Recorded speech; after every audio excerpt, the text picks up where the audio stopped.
What use is an F-call?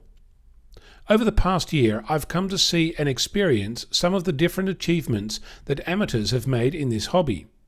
It's not immediately obvious what the scale or range of those things are. Just scratching the surface reveals that the amateur radio news is broadcast every week. There's likely a repeater within range, if not several. There are clubs and associations, contests, training services, websites, magazines, on-air nets, technical talks and seminars, educational activities, promotions, sponsorships, and emergency services. I've had the opportunity to participate in most of those activities, some as a receiver of services and others where I was an active contributor.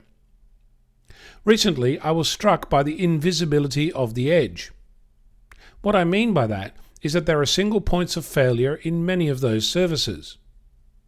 The news that you're listening to right now, for example, is put together by amateurs like you.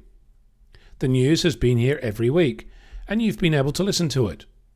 The reason that's possible is because there is a large group of people across the world making it happen.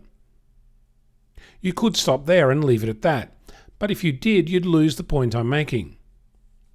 The edge that I'm talking about is, for example, one single person is responsible for broadcasting the produced news file on my local repeater. Similarly, one single person is responsible for doing the same on 160 meters.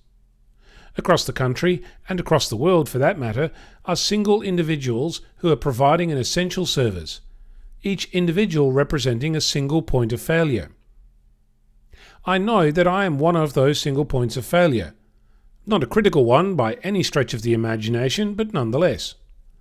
I didn't plan to be. In fact, the opposite is true. I offered to help another amateur with the aim of sharing the load, and found myself holding the baby. This is not a unique story. In fact, it's played out all over the hobby every day. You could construct a list of all those individuals and laud them with accolades. But I know for myself that's not what I want, and I doubt others do either. Of course, it's not for me to say, so instead I'll ask this question. What things in amateur radio are you taking for granted, and what could you do to contribute to them? I'm Onno, Victor Kilo 6 Foxtrot Lima Alpha Bravo.